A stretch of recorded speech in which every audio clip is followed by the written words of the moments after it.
So, bit of a drop this week, currently sitting at 64.6. That's almost a kilogram since last week, so I'm not too sure. Obviously, I just weigh myself once a week, so dropped a bit more water than usual, but still fucking happy with that result. Yee.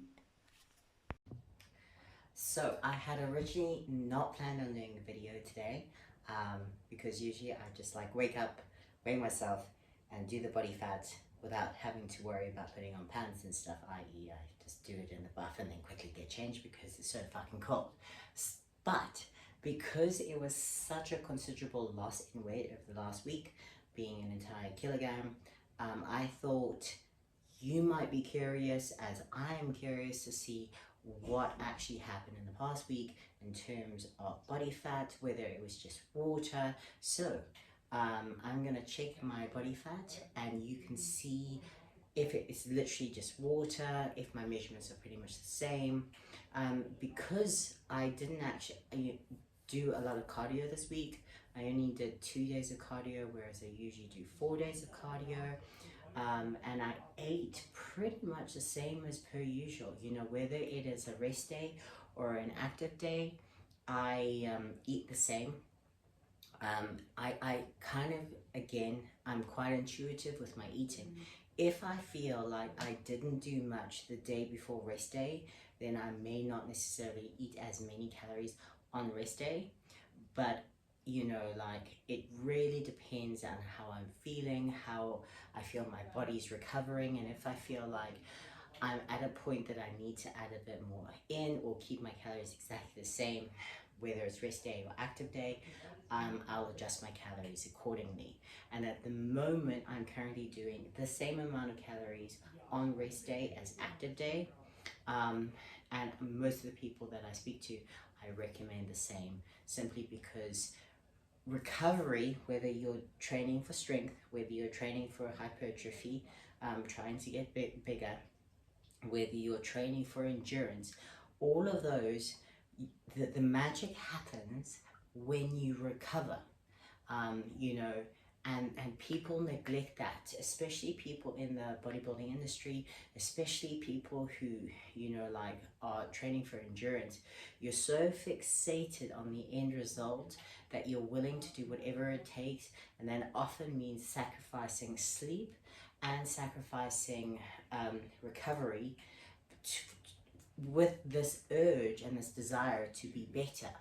And when you sacrifice sleep, when you sacrifice recovery, that's when things go wrong. That's when your body's not functioning optimally. That's when you're not growing as much as you can.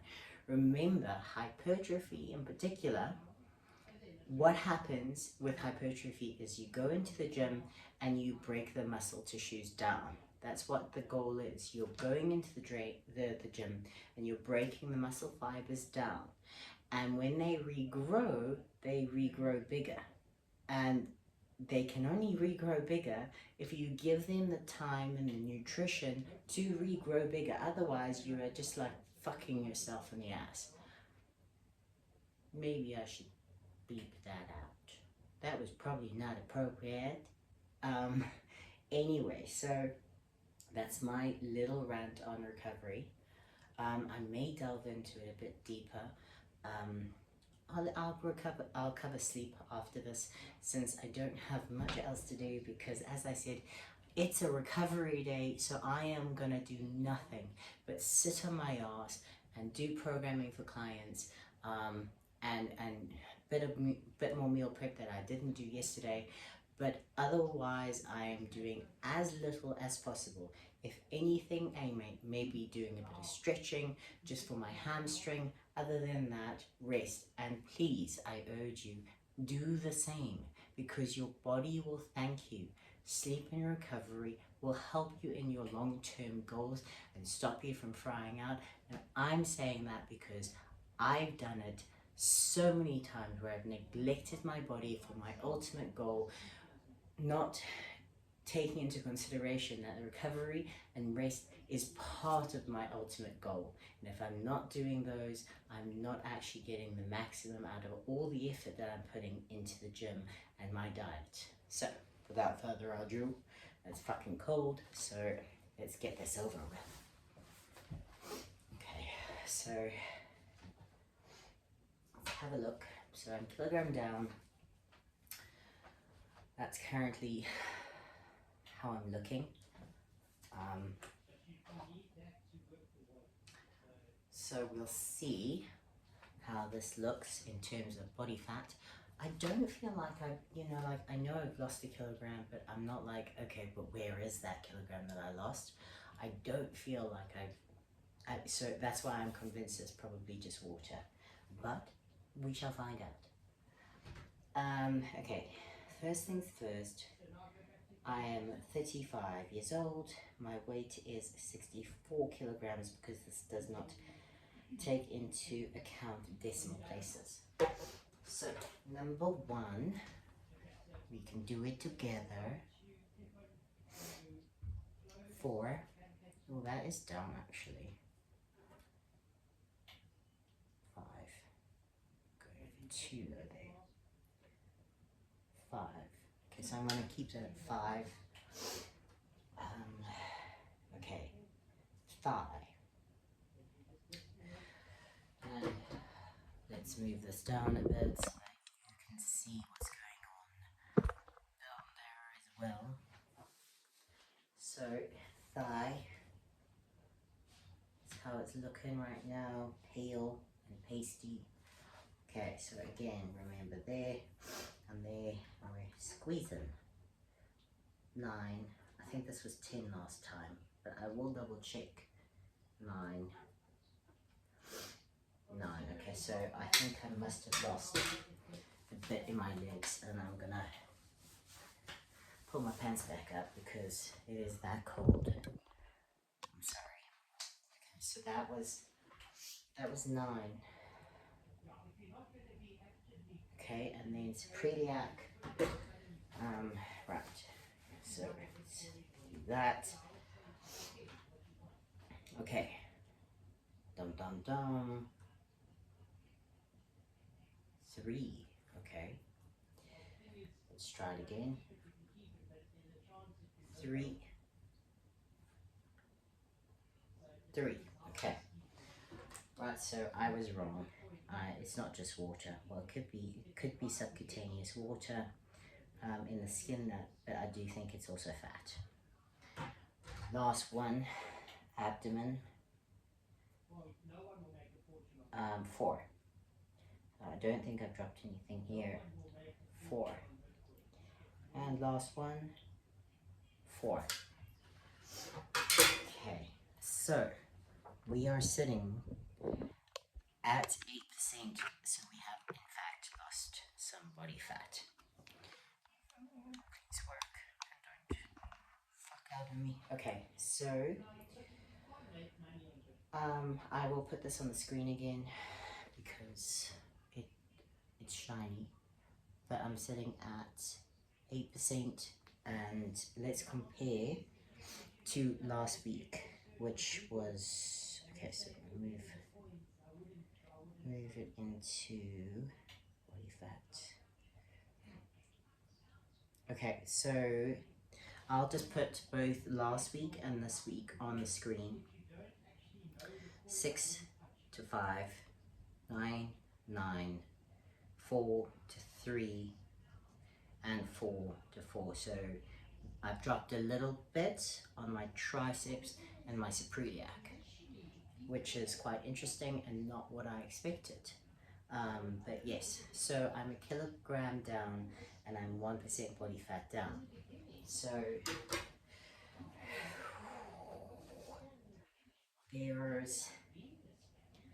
there's where I'm at.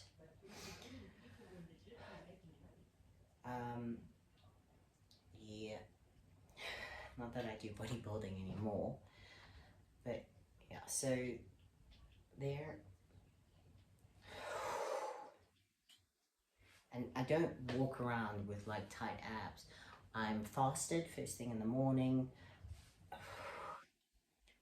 So that's how I'm currently looking. Yes. So I'm actually really happy with that, considering I'm not actively starving myself. As you saw yesterday, my meals are still really substantial, and I've had such this complete change in how I view food and training and cardio since my interlude into CrossFit. And you know, believe it or not, if nothing else, it taught me that the body is capable of so much more, and it's a machine. And you know, like, I used to believe cardio outside of season was like a cardinal sin, whereas now I actually believe that you should do it, because the more you can eat, the more you can recover, the more you're staying lean while still building. And you know, you can do so much more than I originally believed when I was purely in bodybuilding. And now that I'm not necessarily getting back into bodybuilding, because I'm doing more functional movements than just necessarily hypertrophy, because I'm focusing on my strength and the functionality of movement, rather than just hypertrophy. My goal isn't aesthetics anymore, it's seeing what the body is capable of. And I'm so fucking excited to see what I can do and how I can push my body to the maximum in terms of strength within functional movements, so planks and planches and front levers and all these gymnastics movements, whilst being as strong as I possibly can. So in terms of body fat, I don't think I'm going to be dropping too much more, simply because it might start to become counterintuitive for my goals of strength. I don't want to get too lean and cut my calories too much more. So I'm probably gonna start like frontlining into a maintenance calories as opposed to cutting. So if I'm currently around 2 to 2.5 calories, I might start bumping that just a little bit more, because the cardio I'm doing is not optional. It's necessity. I have to cycle to gym and I have to cycle home. In terms, if you were just doing bodybuilding, I would suggest you either do cardio after hypertrophy or 4 hours before. I wouldn't recommend doing cardio like I'm doing straight before bodybuilding, because whatever you put first is what you're focusing on, in my opinion. So if you're doing a bit of strength and hypertrophy, and your goal is hypertrophy, you don't necessarily need to do your strength work first. If strength is your goal, then obviously you would do your strength and then you would do hypertrophy. If you're doing hypertrophy and cutting, you would do hypertrophy first, followed by your cardio. So always focus on the first movement you're doing, rather than, you know, like I'm doing, which is cardio, then training, then cardio. But I say that whilst being extremely happy with the results that I've got, which is I'm feeling leaner, I'm getting stronger, and overall the numbers are going in the right direction. Body fat coming down, strength numbers going up. But I've just started, so enjoy the ride.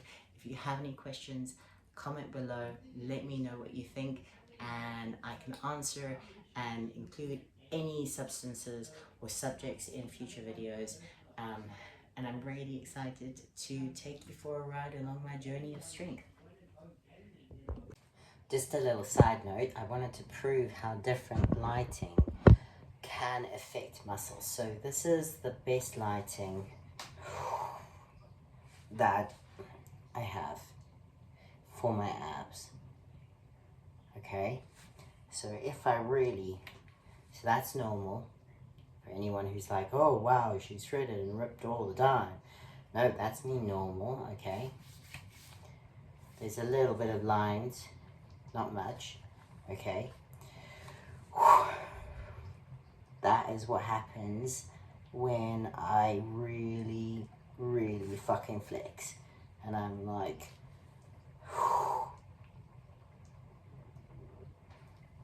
squeezing as hard as I possibly can, okay? And then it's gone again. It's like magic, it's gone, okay? If I move the lighting to here, okay? Look at that. Okay, so there, okay? You can still kind of see it, but it's less dramatic, okay? Now, I'm gonna use a full-on light right in front of me. Oh gosh, it's so fucking bright, okay? Well, that's not helping, really does not help. You can still kind of see it. Well, that was useless. Oh, there we go, okay, so that lighting is shit, okay? Flat. You can kind of see the lines, but barely, okay? And if I turn this off, let's see what happens. Again, you can barely see the abs, and that's with really, really shit lighting. So just make sure that if you're going to compare your muscles, always choose the same lighting and the same. Let me just actually just turn this back on. Right. So just make sure that whenever you are trying to compare yourself and track your progress, choose the same lighting situations as much as you possibly can, because different lighting scenarios will give you different feedback, and ideally you want the same lighting and the same clothing or very similar, so that everything is as consistently as possible. That's why I always suggest, if you are going to weigh yourself, always weigh yourself fasted first thing in the morning, so that food or drinking has not affected how much you weigh.